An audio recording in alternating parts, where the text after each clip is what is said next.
भव्या's homework.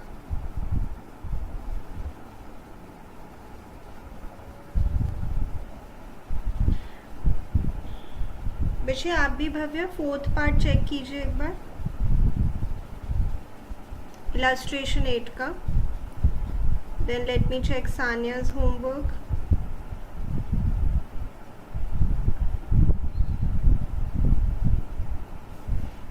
आपका ठीक है बच्चे Sania, 4th part of illustration 8 आपका ठीक है, बाकी भी ठीक है.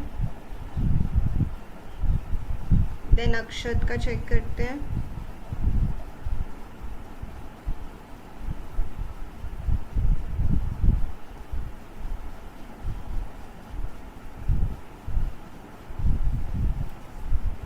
बच्चे अक्षत अपना आप अप्रैल 2 नंबर और 4 नंबर एक बार चेक करेंगे. तो 4 में जैसे ऑलमोस्ट सबकी गलती है, तो मैं एक बार बता देती हूँ कि कैसे करना है. सो इलस्ट्रेशन 8 पार्ट 4. हाय अक्षत, आप है ना हमारे साथ? Okay. Sold goods for cash of the list price 20,000 का उस पर टैग लगा हुआ है, 10% का बार्गेनिंग है, तो 18,000 हो गया. फिर 3% का कैश डिस्काउंट है, मतलब अगर सारे पैसे हमें अभी मिल जाएंगे तो हम 3% का डिस्काउंट दे देंगे, और सारे पैसे हमें अभी मिल रहे हैं क्योंकि लिखा है सोल्ड गुड्स फॉर कैश, तो इसका 3% बनता है 540. तो वो जो पर्सन था जिसको भी मैंने गुड्स बेचे हैं वो मेरे को 18,000 देने का सोच रहा था मुझे, बट मैंने 540 का डिस्काउंट दे दिया है, तो मेरी पॉकेट में आएंगे क्योंकि मैंने गुड्स सेल किए हैं 17,460. Yes Bhavya? Yes ma'am. So the answer would be cash account debit, discount allowed account debit to sales account. तो सेल्स अकाउंट या परचेजेस अकाउंट के आगे तो हम हमेशा वो वैल्यू लिखते हैं जो ट्रेड डिस्काउंट माइनस करने के बाद आती है. सो 18,000 लिख दिया सेल्स के आगे, मेरी पॉकेट में आ रहे हैं 17,460 और 540 का डिस्काउंट है. Yes, so this is the correct answer. सब अपनी एरर देख लो, क्या किया है एरर. ठीक है बच्चे. Akshat? Yes ma'am. Dhriti? Yes ma'am. Okay. एक बार वैसे मैं पार्ट 2 भी डिस्कस कर ही लेती हूँ. Settled the account of Mohan by paying cash under a discount of 4%. इससे पहले वाली एंट्री में मोहन को हमने पैसे देने हैं 8,500. इससे पहले वाली एंट्री से पता लग रहा है. तो 8,500 पे हमें 4% का डिस्काउंट मिल गया है, यानी 340 रुपीज़ का. तो एंट्री होगी Mohan to cash to discount received. Mohan का अकाउंट पूरे से ख़त्म करेंगे और मुझे जो डिस्काउंट मिला है 340 का, और मेरी पॉकेट से कैश जाएगा 8160. एक बार चेक कीजिए ये.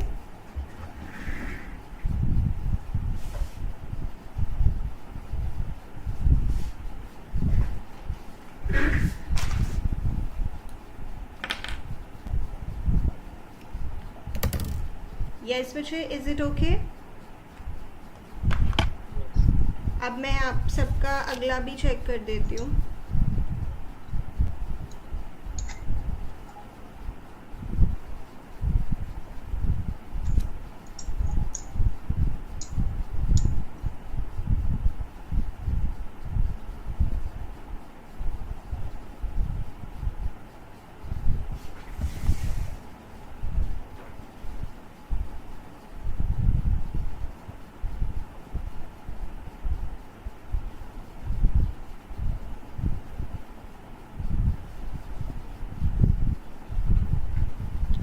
यस बच्चे भव्या, आप अपने नेक्स्ट क्वेश्चन का 20th अप्रैल चेक कीजिए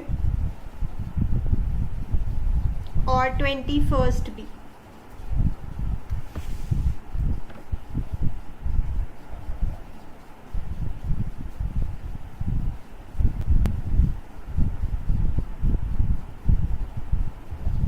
और 24 मैं करवा दूंगी,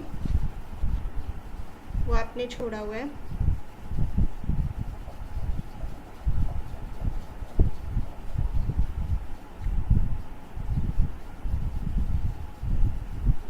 बाकी ठीक है। Okay, let us check सान्यास।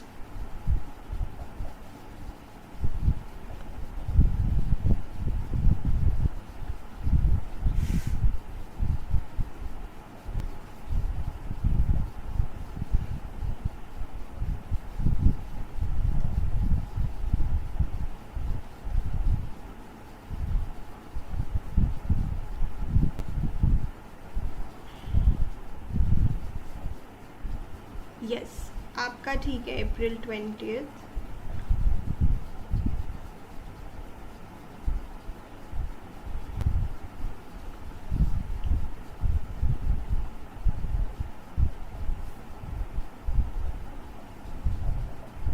Good Sania, आपके सारे पार्ट्स ठीक है।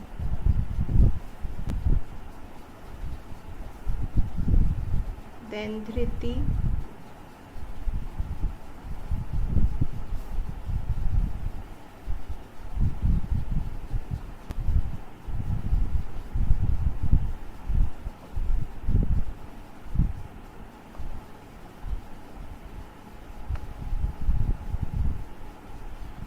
गुड बच्चे, आपका अप्रैल 20th ठीक है, बाकी भी ठीक है अभी तक तो।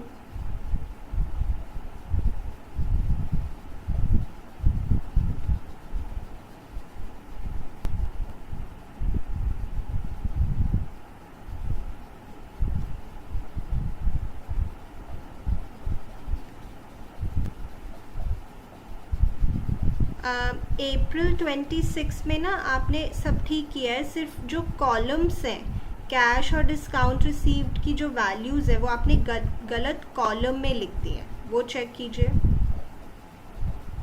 Yes, ma'am.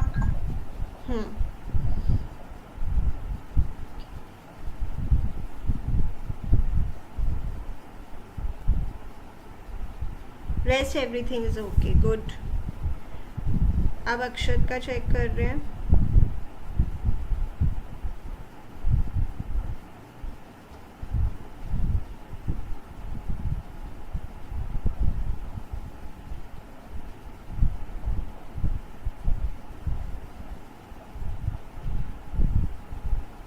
अक्षत वैसे अप्रैल 20th चेक करेंगे।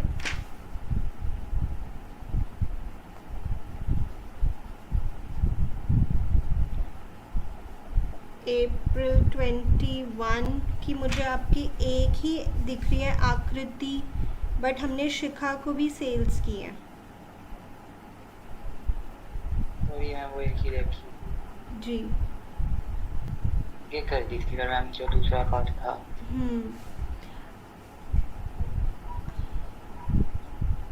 ओके, बाकी भी मेरे को थोड़ी थोड़ी गड़बड़ दिख रही है इसके बाद। ओके और चल, इंश्योरेंस वाला नहीं करा था, मुझे समझ नहीं आया था। ओके वैसे देखिए, अगर आपको लिखा हुआ है इंश्योरेंस प्रीमियम, बस इतना लिखा है कि इंश्योरेंस प्रीमियम दिया है, ठीक है, तो वो फिर हम मानते हैं कि वो बिजनेस का दिया होगा, जैसे बिजनेस ने अपने गुड्स वगैरह को इंश्योर करवाया होगा, तो ये खर्चा है। Insurance premium account debit to cash.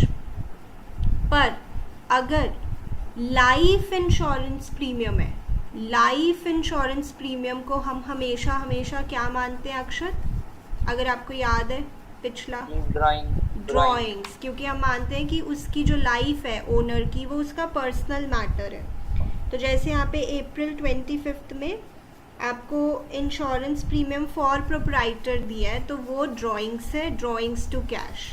चलिए अब मैं आंसर दिखा रही हूँ, और जो मुझे लगता है जो आपने गलत किया वो मैं डिस्कस करूँगी। So this is the correct answer.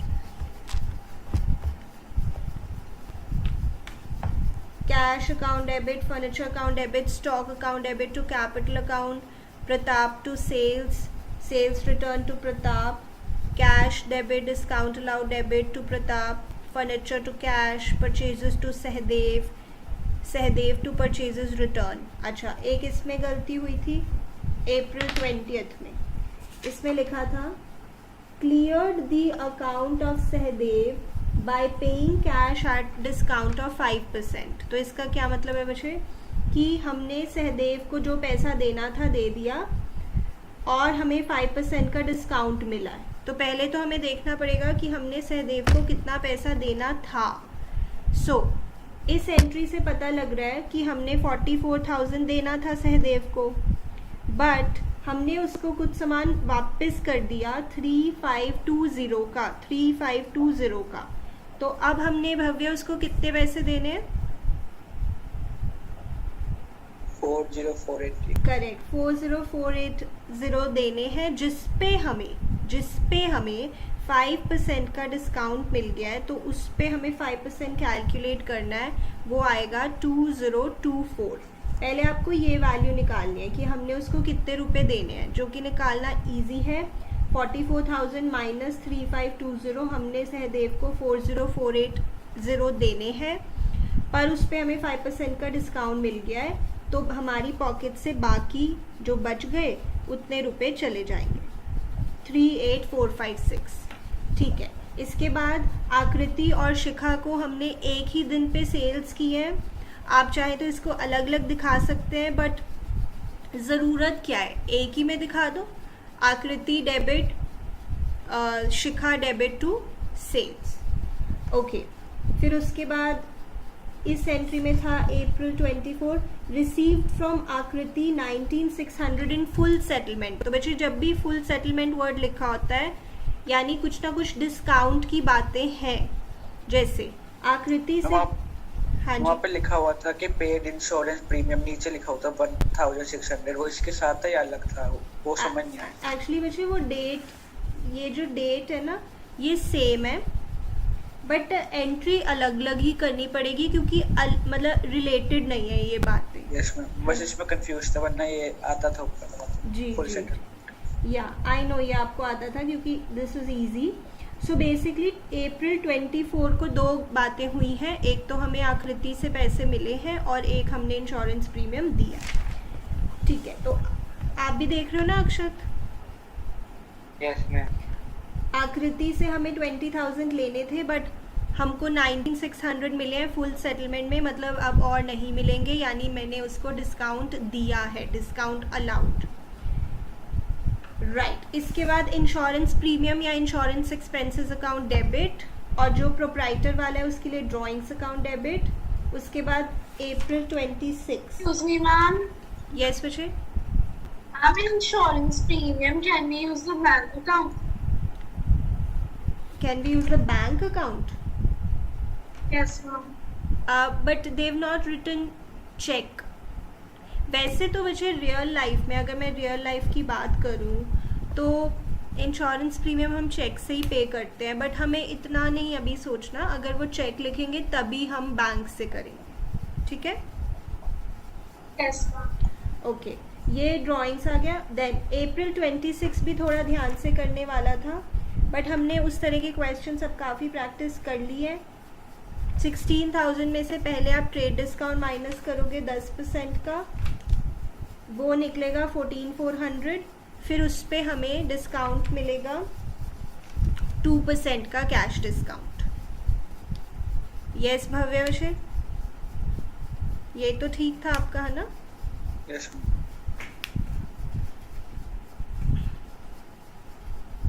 Right. तो हमने काफ़ी चीज़ें कवर की हैं, नई नई चीज़ें जर्नल में अभी और भी करनी है. तो इसका मैं सॉल्यूशन भी एक बार भेज देती हूँ ग्रुप पे, लेटर ऑन अगर आपको चेक करना हो.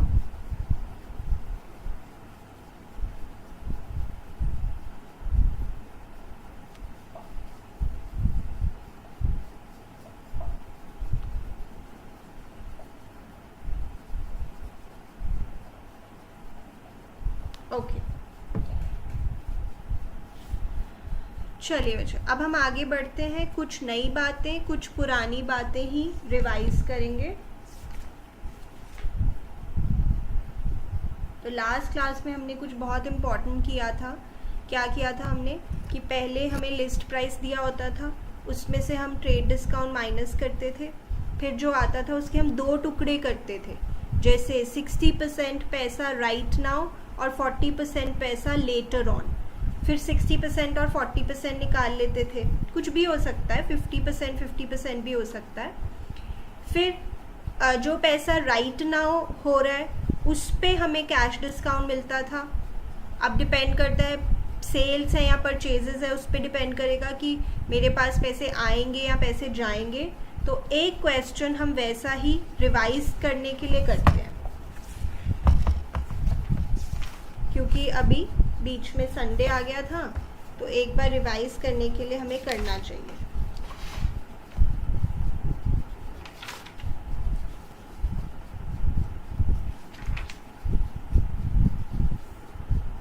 चल, बॉट गुड्स लिख रहे हैं from Amit for rupees 2 lakh at 5% cash discount and 20% trade discount। तो वैसे देखिए, पहले तो ट्रेड डिस्काउंट को ही माइनस करते हो, लिखा चाहे जिस भी ऑर्डर में हो, पहले तो ट्रेड डिस्काउंट को ही माइनस करना है। Paid 3/4 of the amount in cash immediately।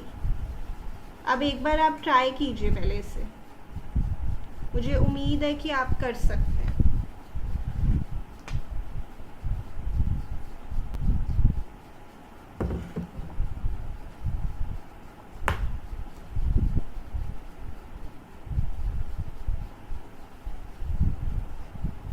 Bought goods from Amit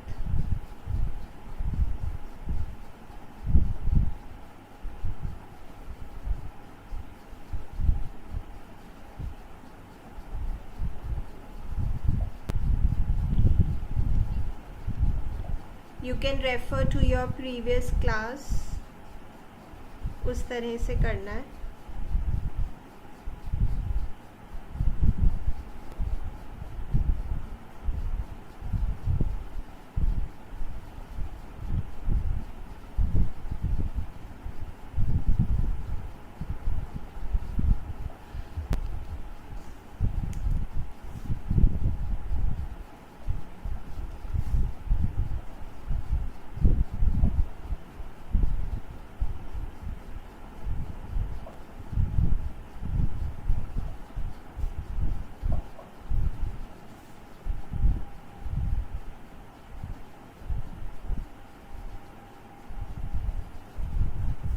ma'am good.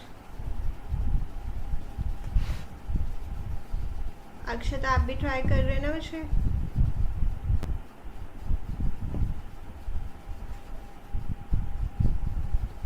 Yes ma'am. Good.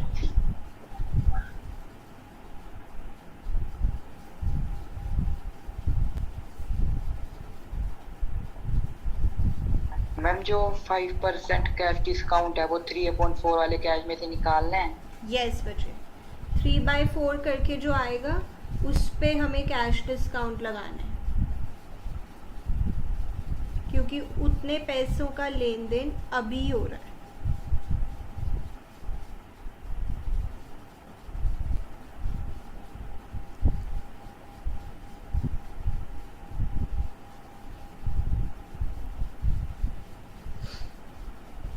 Done, ma'am.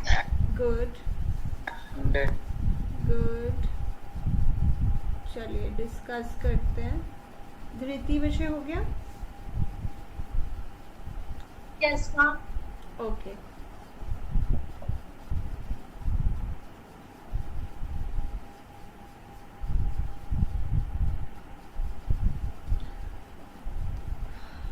सो पहले हमने लिस्ट प्राइस में से ट्रेड डिस्काउंट माइनस किया एज ऑलवेज, फिर जो वैल्यू आई उसके हमने 2 टुकड़े कर दिए, 3/4। अब यहाँ पे थोड़ा डिफरेंट वे में दिया हुआ था, परसेंटेज में नहीं दिया हुआ था, तो कोई बात नहीं। 3/4 ऑफ 1,60,000, 1,20,000 राइट नाउ करेंगे, और बाकी जो बच गया which is easy to calculate 40,000 later on. तो बच्चे अक्षत बताओ, जो पैसे हमने लेटर ऑन देने हैं उससे हमारा क्या बन जाएगा? क्रेडिट। गुड, क्रेडिटर बन जाएगा। और क्रेडिटर बनना मतलब एक तरह से क्रेडिट होएगा वो उसका नाम। फिर जो राइट नाउ हम पेमेंट कर रहे हैं उस पर हमें 5% का डिस्काउंट मिल जाएगा। सो 5% ऑफ 1,20,000, और बाकी के पैसे मेरी पॉकेट से अभी निकलेंगे। सो मुझे एंट्री क्या करनी है? परचेजेस के आगे तो हमेशा वो वैल्यू लिखते हैं जो ट्रेड डिस्काउंट माइनस करने के बाद आती है। मेरा क्रेडिटर बन रहा है 40,000 का, मेरी पॉकेट से पैसे जा रहे हैं 1,14,000, और मुझे डिस्काउंट मिल रहा है 6,000 का। ऐसे ही किया ना मुझे? Yes ma'am. है ना भव्य? Yes ma'am. गुड। चलिए अब हम आगे चलते हैं। अब इसे यही केस है, केस हमने यही रखना है। इसमें हम थोड़ा एक स्टेप और बढ़ाएंगे। जैसे बच्चे मान लीजिए भव्य आए हैं मेरे पास सामान खरीदने, मैंने इनको सामान दिखाया, लेट्स से पेन्स बेचती हूँ तो ये बहुत सारे पेन्स खरीदने आए हैं। सो अब क्या होगा, आपको ऐसे दिया होगा क्वेश्चन में कि पेन की कॉस्ट दी होगी और प्रॉफिट दिया होगा। तो मुझे बताइए, मैं भव्या को जब पेन दिखाऊंगी तो कॉस्ट बताऊंगी उनको या प्रॉफिट जोड़ के बताऊंगी? प्रॉफिट जोड़। मैं उनको कॉस्ट थोड़ी बताऊंगी। कॉस्ट का मतलब तो ये होता है कि मुझे कितने का पड़ा है ये। मैं तो मान लीजिए मुझे ये 10 रुपीज़ का पड़ा है और मेरे को 5 का प्रॉफिट चाहिए ऊपर, तो मैं कहूँगी भव्या एक पेन 15 रुपीज़ का है। ठीक है, तो जब भी आप कस्टमर को सामान दिखाते हो तो वो आप प्रॉफिट जोड़ के ही दिखाओगे। बिल्कुल, ये तो लॉजिकल बात है। तो क्वेश्चन में क्या होगा, अब एक चीज़ और आ जाएगी कि वो कॉस्ट देंगे और प्रॉफिट भी देंगे। फिर आप प्रॉफिट पहले ऐड करोगे, फिर आप ट्रेड डिस्काउंट माइनस करोगे, फिर आप आगे वो कैश डिस्काउंट वाली बातें करोगे। सबसे पहले आप प्रॉफिट को ऐड करोगे, फिर आप आगे की बातें करोगे। कैसे, अभी देखते हैं। मान लीजिए एक लिखते हैं, मेरे साथ लिखिए, sold goods to Vishal traders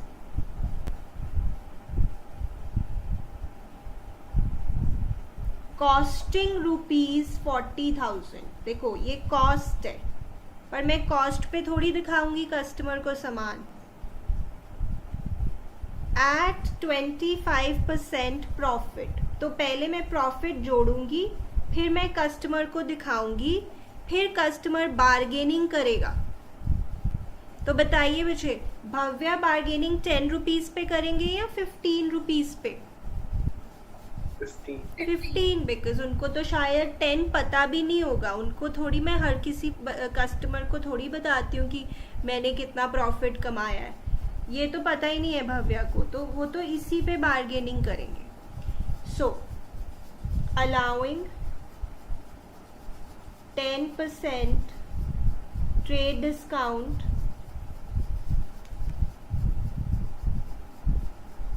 and 10% cash discount received 80% payment immediately by check। पहले तो बच्चे मैं बता दूं, आपको चाहे पैसे चेक से मिले चाहे कैश से मिले, दोनों पे कैश डिस्काउंट होगा, क्योंकि कैश डिस्काउंट का मतलब है कि जो पैसे आपको अभी मिल गए हैं उस पे आपने डिस्काउंट दिया है। अब वो जो पैसे अभी मिल गए हैं वो चाहे आपको कैश की फॉर्म में मिले हों चाहे चेक की फॉर्म में मिले हों, उससे कोई फ़र्क नहीं पड़ता हमारे लॉजिक में। इतना नोट कीजिए.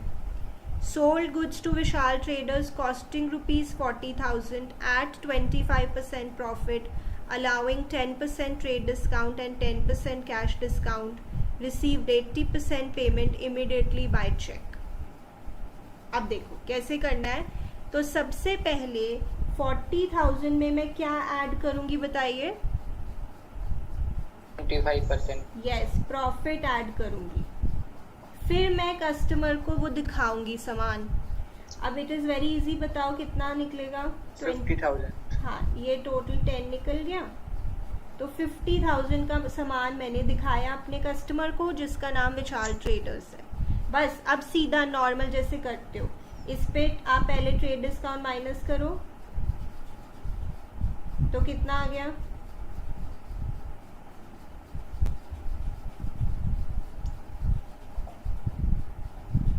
कितना आ गया वैसे. 45. ठीक है. अब इसके वही 2 टुकड़े करो इमीडिएटली और लेटर ऑन, मतलब राइट नाउ और लेटर ऑन वाले टुकड़े करो. 80% इमीडिएटली है और 20% लेटर ऑन है.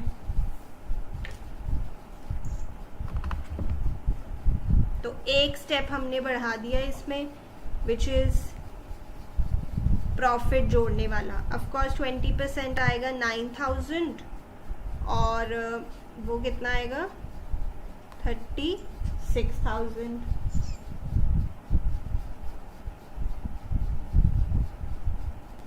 ओके अक्षत, कैश डिस्काउंट किस पे फाइंड आउट करेंगे हम. क्या 80% पे 36,000 है मतलब. Good. So that would be 10%. So that is 3,600. ठीक है. तो हमें यहाँ पे डिस्काउंट मिल गया है या दे दिया है, वो देखना है कि सेल है या परचेज है. All right. अच्छा, इतना तो हमने कर लिया. आराम से लिख लो. अब एंट्री मैंने आपको इसकी समझानी है. तो पहले हमने प्रॉफिट ऐड किया, फिर हमने ट्रेड डिस्काउंट सबट्रैक्ट किया, फिर हमने 2 टुकड़े किए और फिर हमने जो इमीडिएटली वाला पार्ट है उस पे कैश डिस्काउंट लगाया.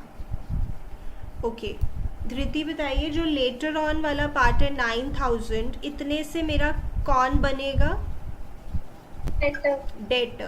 डेटर बनेगा. तो डेटर बनेगा मतलब एक तरह से डेबिट होगा उसका नाम. ठीक है, इतनी बात तो हमें समझ आती है. नोट कर लिया बच्चे यहाँ तक.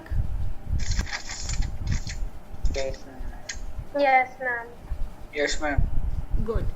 अब मैंने आपको कुछ लिखवाना है, उसके बाद हम एंट्री करेंगे.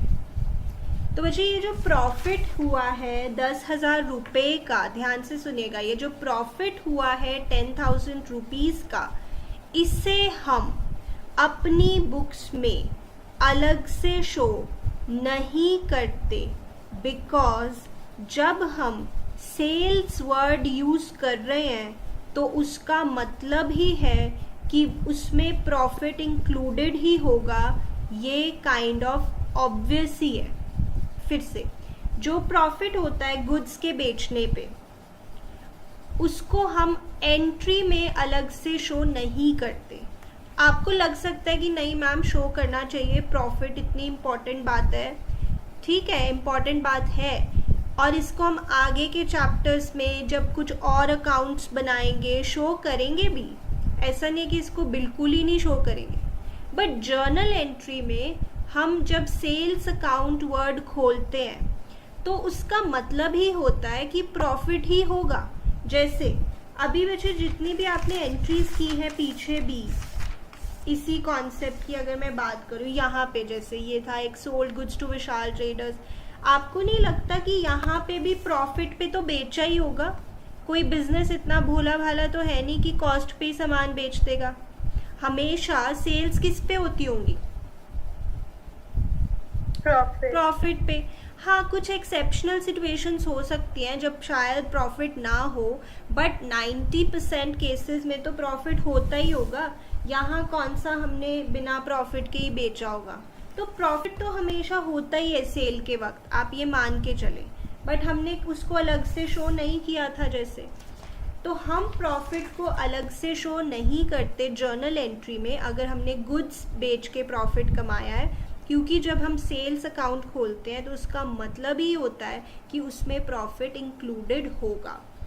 फिर एक और सवाल आ सकता है कि मैम फिर वो तो छुपा हुआ है ना, उसके अंदर दिख तो नहीं रहा ना, तो हमें कैसे पता लगेगा कि कितना प्रॉफिट हुआ है? उसकी पे भी मैं बात करती हूँ, पहले ये नोट लिखें। If goods are sold at a profit, then profit is not separately shown in the journal entry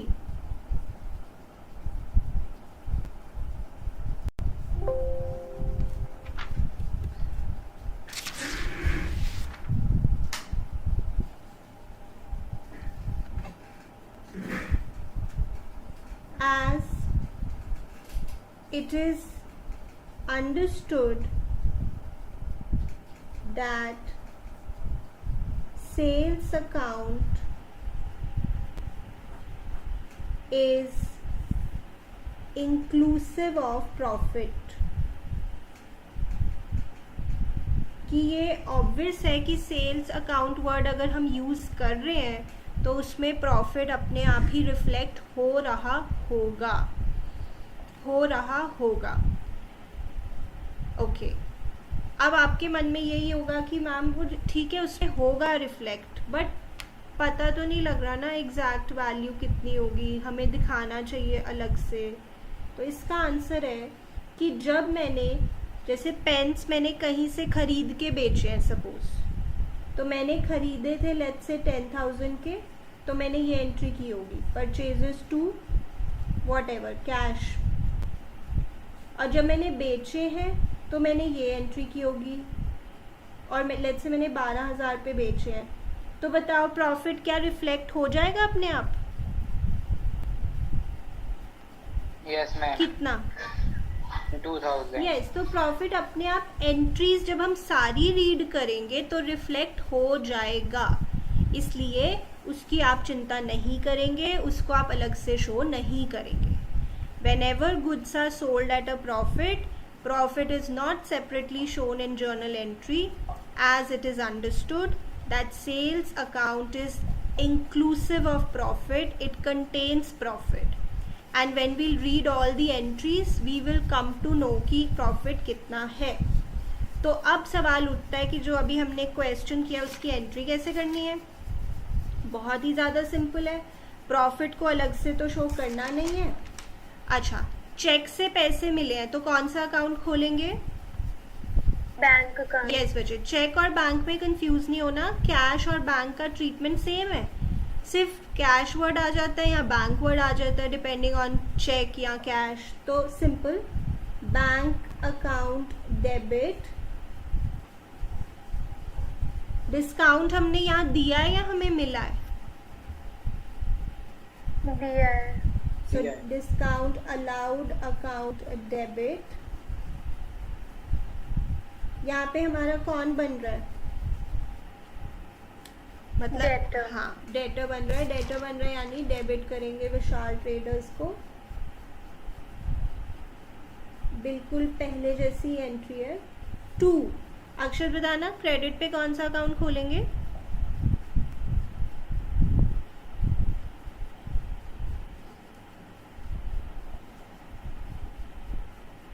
Bhavya? Cash account नहीं, क्रेडिट पे कौन सा अकाउंट खोलेंगे? बताइए, कोई और बच्चा बताइए। Ma'am sales account. Sales account, क्योंकि सेल्स तो हो ही रही है गुड्स की, जैसे पहले करते थे, कोई नई बात नहीं है। अब अमाउंट देख लेते हैं।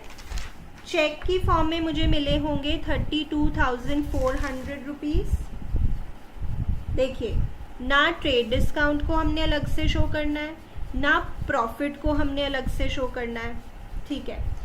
बताइए भव्य, डिस्काउंट अलाउड कितना? 3600. Yes, only cash discount, not trade discount. Debtor कितने का बन रहा है फ्यूचर में अक्षत?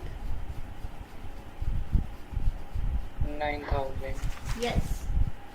और जैसे मैं हमेशा हमेशा कहती हूँ कि सेल्स या परचेजेस के आगे आपने वो वैल्यू लिखनी है जो टीडी यानी ट्रेड डिस्काउंट माइनस करने के बाद आएगी। सेल्स अकाउंट और परचेजेस अकाउंट के आगे हमेशा हमेशा हम वो वैल्यू लिखते हैं जो ट्रेड डिस्काउंट माइनस करने के बाद आती है। इससे आपका चेक भी हो जाएगा, दोनों साइड्स का टोटल सेम होना चाहिए। तो इस क्वेश्चन से मैंने आपको सिखाया कि अगर प्रॉफिट दिया हुआ है तो उसको कैसे ट्रीट करना है।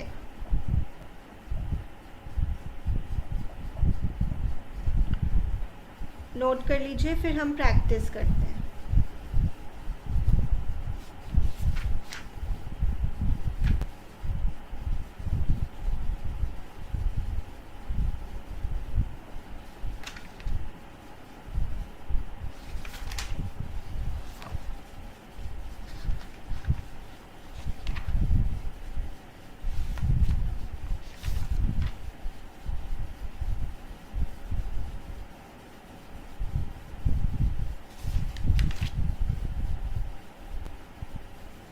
चलिए, एक क्वेश्चन अब मैं आपको दे रही हूँ, आपने करना है। Sold goods to Kanika and company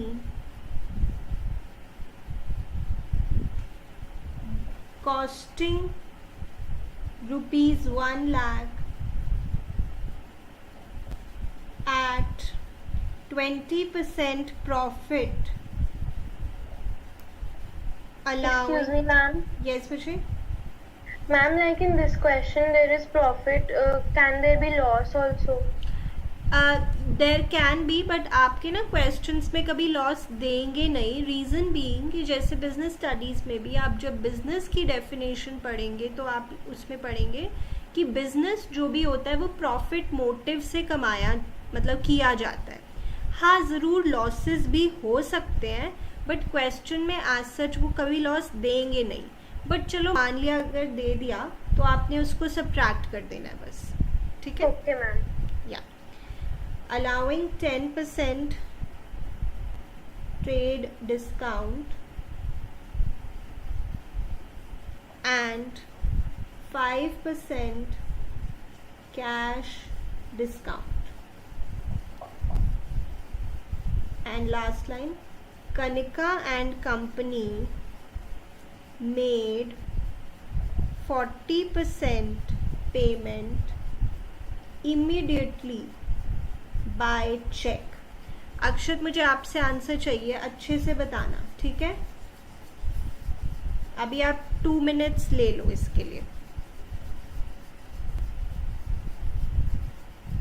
आपको जो कैलकुलेशंस करनी है उसके लिए ऐसा कुछ बना के करना, फिर गलती नहीं होगी, ठीक है बच्चे? Yes ma'am.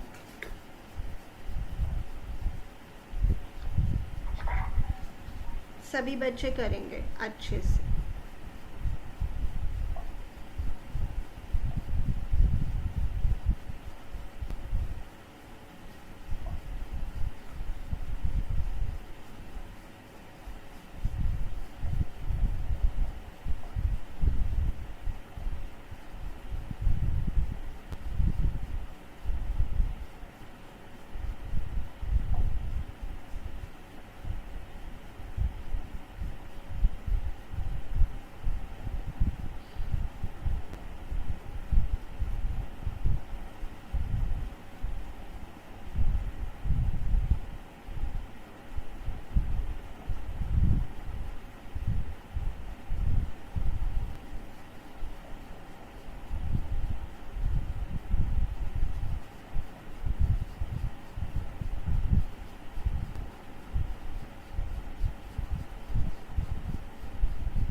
Done, ma'am.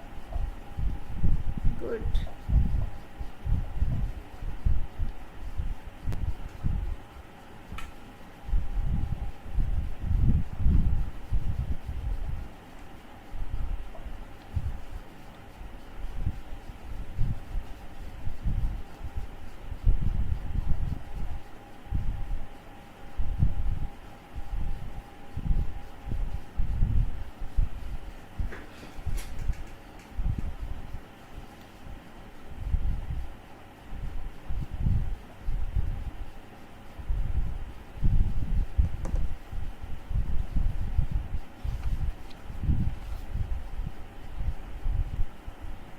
Done, ma'am. Good.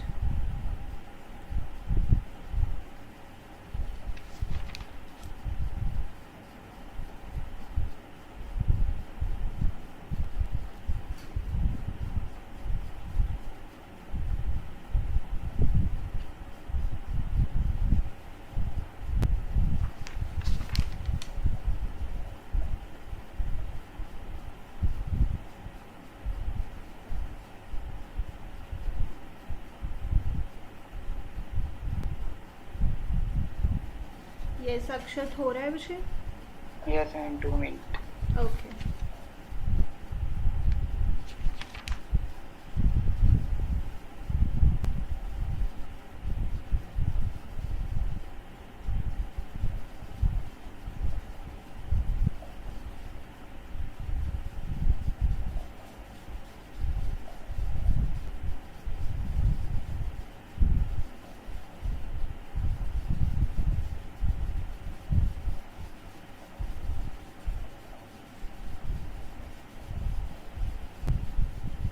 तो बच्चे मैंने आपको बता दिया कल से आपकी क्लास 4:30 to 6 पे हुआ करेगी, बिकॉज आपका वही मेन टाइम है. तो अब मतलब बिकॉज अगर आपकी कोई और क्लासेस हैं वगैरह वगैरह तो आप एक रूटीन में आ जाओगे कि यही आपका रहने वाला है आगे भी जब हम इंस्टीट्यूट में मिलेंगे. तो एक जैसे 12th की भी मैं उसी टाइम पे क्लासेस लेती हूँ जिस टाइम पे उनकी हैं एक्चुअली. आपकी वैसे ही मैं थोड़ा जल्दी ले रही थी.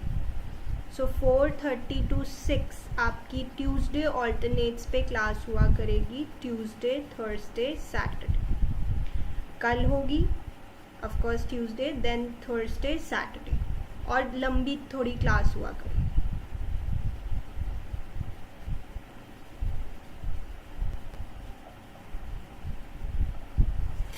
Okay. So the answer is which is Dhriti आपने कर लिया. I calculated all just a second. Okay.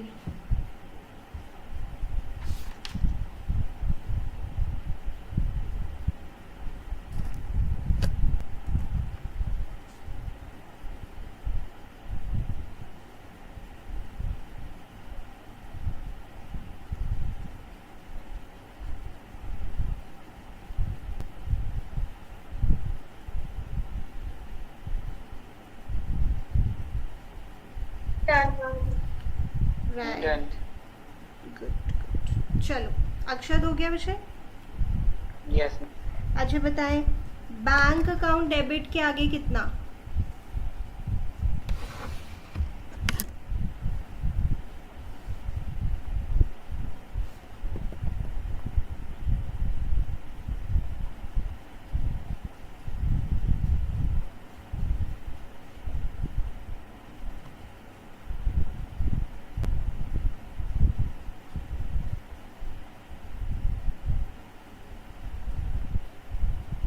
Hello बच्चे, can you hear me.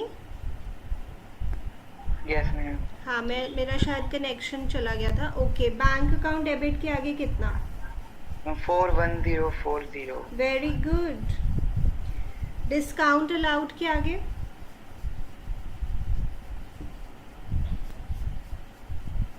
2 minutes, ma'am. 2 minutes.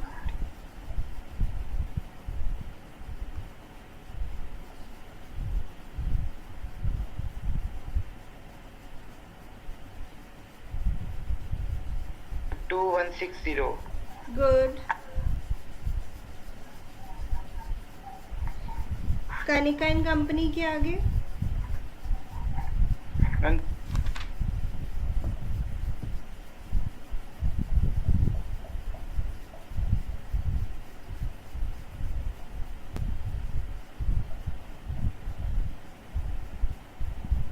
64800।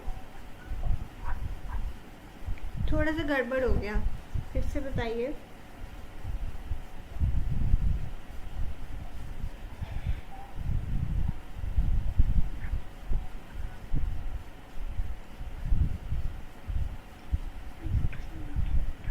शायद मैंने गलत सुन लिया, एक बार फिर से बोलना, क्या बोला था? 64800। यस, मैंने गलत सुना। ओके, सेल्स के आगे? 1,08,000। Very good. सबका यही है विषय आंसर? Yes ma'am.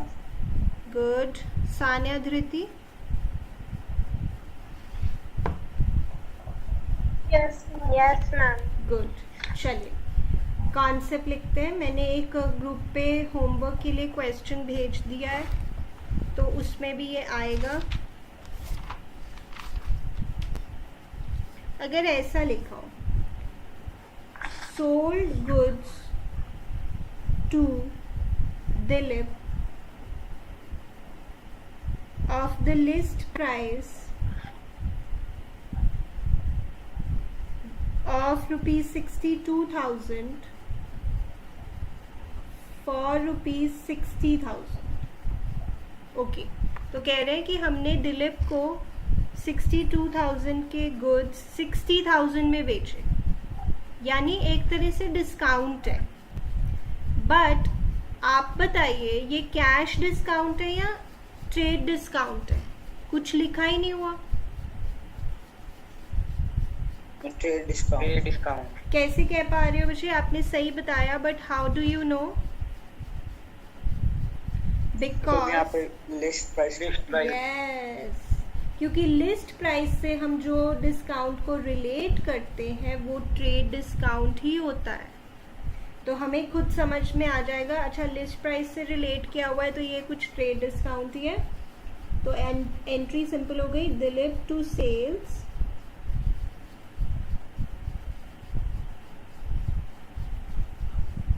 $60,000। अलग से तो शो करते नहीं है ट्रेड डिस्काउंट को, तो ये सिंपल हो गया। नोट कर लीजिए।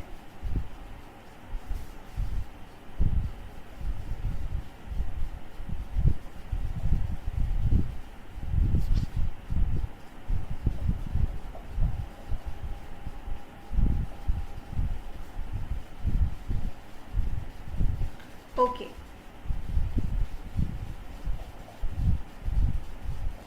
which is Sanya, Dhriti, have you noted?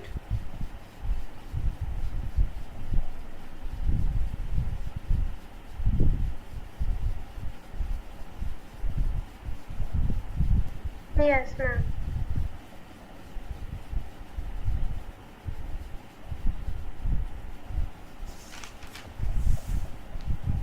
Okay. Simple concept. Bank charges, let's say जो भी है 50 रुपीज। अब पहले तो मैं आपको बैंक चार्जेस का मतलब बताती हूँ। बिल्कुल सिंपल है बच्चे। जैसे आप अगर मूवी टिकट्स बुक करते हो online, let's say book my show से, तो अगर मूवी टिकट का वैसे प्राइस 200 है, पर आपके अकाउंट से 200 से, कैन यू कंप्लीट मैं क्या कहना चाह रही हूँ?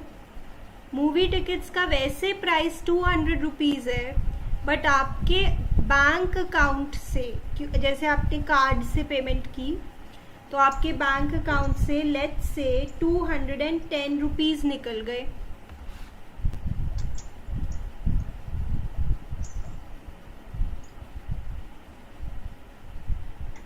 हेलो अक्षत, आप चले गए थे क्लास से?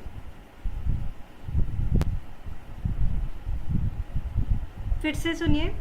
बैंक चार्जेस लेट्स से ₹50, या कुछ भी 10 ले लेते हैं क्योंकि मैंने यहाँ पे 10 लिया।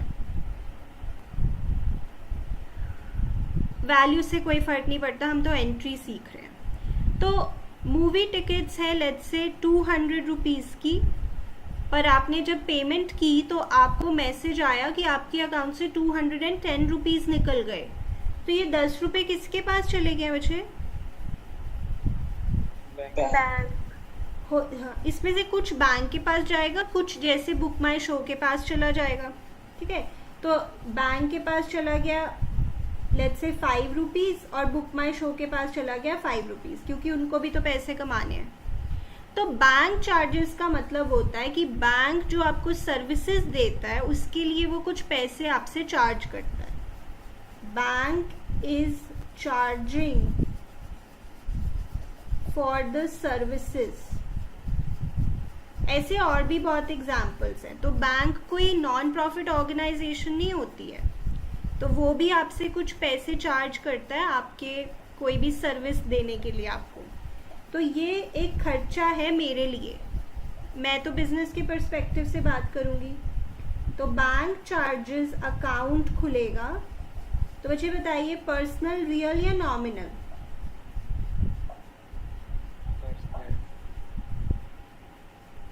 खर्चा बोला जैसे हमने, नॉमिनल। नॉमिनल। एक्सपेंस है ना बच्चे, एक्सपेंस। मेरे लिए ये बैठे बिठाए कोई एक खर्चा आ गया। So debit all expenses and losses, credit all incomes and gains. तो डेबिट हो गया। और दूसरा बच्चे हमेशा याद रखिएगा, ये बैंक को मैं पैसे जो 5 रुपए हैं क्या ऐसे पकड़ा के आऊंगी कैश में या मेरे अकाउंट से ही कट जाएंगे? अकाउंट से कट जाएंगे। तो बैंक अकाउंट इसमें इन्वॉल्व होगा। और देखो, बैंक अकाउंट को मुझे मॉडर्न से सोचना ज़्यादा इजी लगता है। मॉडर्न में कितने तरह के अकाउंट्स होते हैं? 5 नाम बताइए। Asset, liability, expense, capital. और एक और कौन सा रह गया? Revenue. Assets, liabilities, capital, revenue, expenses. अच्छा, बैंक अकाउंट क्या उसमें से? एसेट। यस, क्योंकि जैसे आप अकाउंटिंग इक्वेशन में भी कॉलम बनाते हो एसेट के नाम से। तो एसेट का रूल कहता है कि अगर एसेट बढ़ता है तो डेबिट और अगर एसेट कम होता है तो क्रेडिट। तो बताना अक्षत बच्चे, यहाँ पे मेरे बैंक अकाउंट से पैसे जा रहे हैं या बैंक अकाउंट में पैसे आ रहे हैं? जा रहे हैं। तो बढ़ रहा है या कम हो रहा है? बढ़ रहा है। नहीं, नहीं, घट रहा है, हाँ, क्रेडिट हो रहा है। पैसा जो बैंक में है वो कम हो रहा है। क्रेडिट।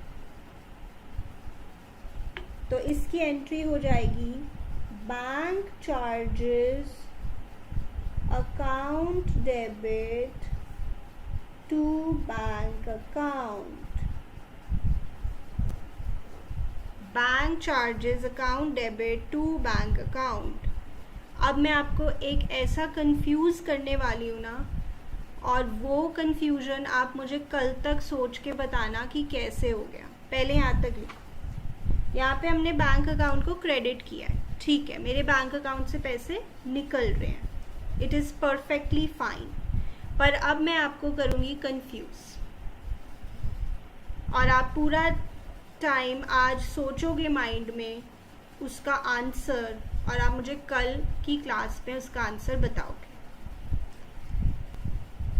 अब मैं आपको कंफ्यूज करूं, लिख लिया इतना? Yes ma'am. Yes Bhavya? Yes ma'am. अच्छा, अब मैं क्या कहने जा रही हूँ, अगर आपने कभी मैसेज देखा हो जो बैंक की तरफ से आता है, जैसे आपने मूवी टिकट्स कराई तो आपके कार्ड से पैसे निकले, तो उसमें पता है क्या लिखा आएगा? Your account has been debited with this much rupees. और अगर किसी ने आपके अकाउंट में पैसे जमा करवाए तो मैसेज आएगा your account has been credited with this much rupees. फिर से सुनिए, पहले तो ये मैसेज पता होना चाहिए। अगर आपने बैंक का मैसेज नहीं तो कभी वोडाफोन या एयरटेल का मैसेज देखा होगा, जब आप पैसे उसमें डलवाते हो तो क्या मैसेज आता है? अगर अभी भी आप खोल के देख सकते हो, अगर आपके पास कोई मैसेज हो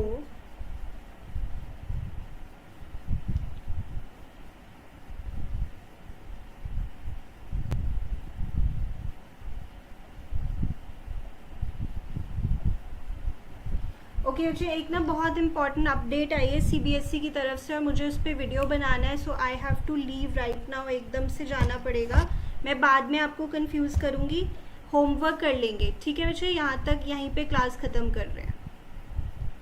ओके ओके चलो Thank कल you. मिलते हैं Thank you, 4:30 ma'am. पे। ओके।